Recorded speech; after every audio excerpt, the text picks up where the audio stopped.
first floor. That was your and Mom's little place right there. It's a pretty cool place too. It had a lot of character. This is 1970. Is this where you used to play your Marvin Gaye record every night that Mom... Marvin Gaye? Remember what's the Franklin?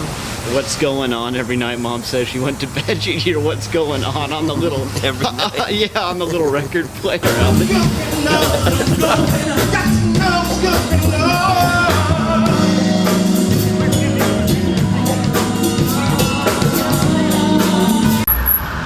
I always regretted having stayed back a year. I graduated in 66 instead of 65. I was already becoming San Francisco during the hippie revolution, the flower children thing. Yeah. But by 66, it had gone stale and hard drugs had come into play, and the whole thing was in a state of deterioration and depravity, I guess. Yeah, that place he has, Stop the War. That's what's good. You can be in an affluent part of the city and you can have that. That's what I was yelling at these people, this long line of cars going by who were openly scornful of the protesters. And I said, take a look at your San Francisco cops in action now, people. These cops had a guy down and they were clubbing him, and his girlfriend was trying to protect him, and they clubbed her. They swung on these. They came in on horsebacks, and there was a woman carrying a baby.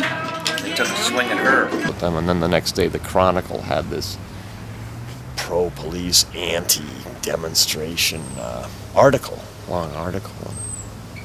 The image I remember using in my long letter back to them was, "You've come up sucking the teats of the San Francisco Police Department." As a newspaper, it's pretty disgraceful. It was sort of like an echo of the Ritchie's attitude. Oh, really? Oh, those goddamn protesters, can't they let the soldiers fight and die, kill in peace? Can't they let us bomb Vietnam in peace? Leave those poor pilots alone. We used to go to movie festivals together at it was either, I think it was at the Cannery, near the Cannery. We had so much fun. And then we went to this huge movie once of Muhammad Ali, and he picked up these two black guys who's from the concert also. They were sitting in the back seat, and suddenly one of them held a knife to his head and got all of his money. It's just typical minded, as you know. We had a lot of fun, though. Was San Francisco a formative experience on you? Terrible question. Well, how would you shape the question to make it better? I don't know, but that's a horrible question. Everything's formative.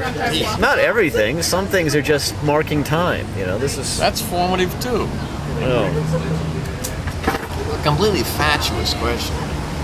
Do you prefer Seattle over San Francisco in the end, between living in the two cities? Yeah, I do. I made him bleed. The Job Hunt. What the hell was the name of that damn tavern? The Pioneer or something? It was in Pioneer Square. It was next to the J&M. The Central. So now, what was the circumstances of ending up there? What were you doing in Seattle? Looking for a job, Newman. But where did you look? What kind of... Even older than that. I don't remember where I looked. All I remember is once I moseyed my way down to Pioneer Square, I saw the Central Tavern, and I knew I had reached my destination. So I spent some of my last precious coinage on a long, thirst-quenching, and all in all, quite pleasant sequence of Guinnesses.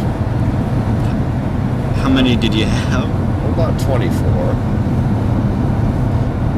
I didn't really become obliterated or utterly incapacitated. And I met Bill Russell. I saw Bill Russell at the J&M. I don't know, I wandered over there, for variety's sake.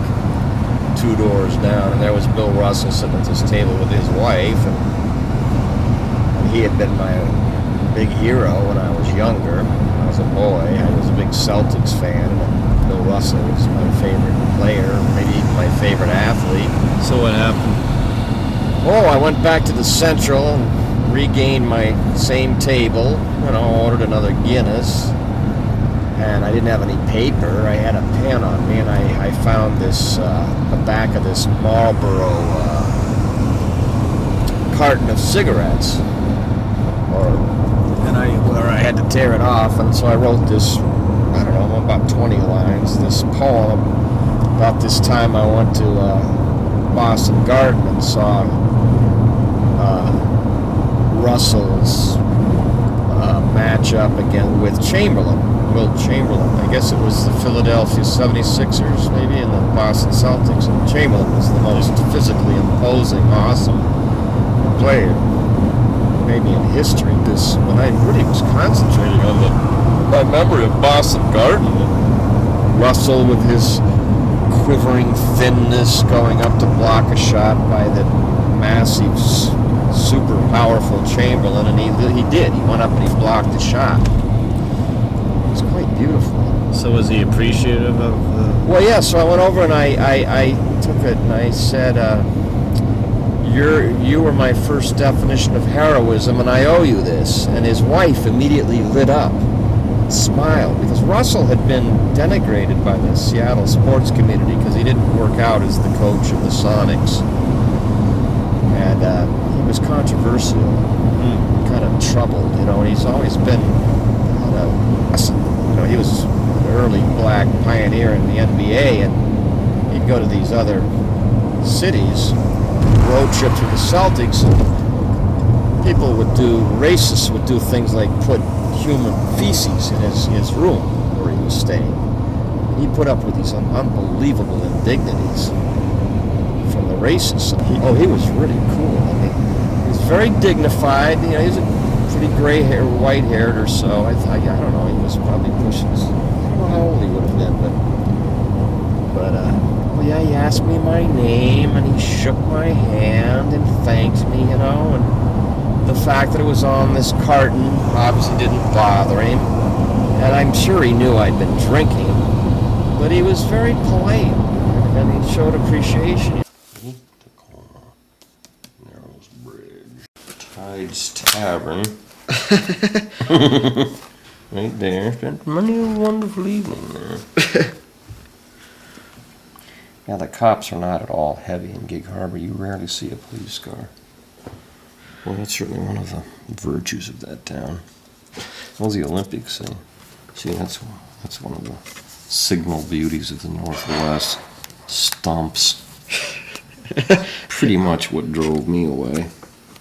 Stumps and the sound of the chainsaws that create them. Jesus Christ. Destroying the goddamn country. Subservient, servile little trees. Completely stilled, neutralized, kind of paved scene. There's no motion. But the beauty of nature is that it's moving. Who would want to think that he or she can't move? If we can't move, where the fuck are we? I passed a ravaged forest where trees stood the other day, a splintered destruction of green the last time I passed.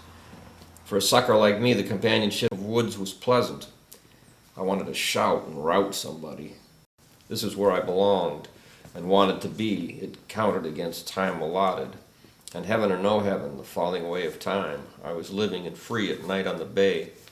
A grebe whistled, widgeons on a shore, blinking like shadows as I stared in the darkness, whistled and tweeted. Blew through their bills like referees keeping track of the night. Swish, flish, I paddled, the tide went out. When I buy a new book, it goes up to the moon. What do you mean? It's like you put it in your crossbow, the new book, onto the pile of unread books. Here's my new book. Plop. Way up in the stratosphere on all my unread books. It gets opened and then removed to the pile to go to Kelly's. Well, in a way, it's a It's pretty ridiculous. manifestation of my materialism, my book barn. There you It's go. sort of like a materialistic compulsion He's a greedy almost. little bastard when it comes to those Yeah, I like things. to buy books. It's like a woman or a Yeah. man going out and buying clothes. And or will he go to Judy's? He quit. No, he goes to Border.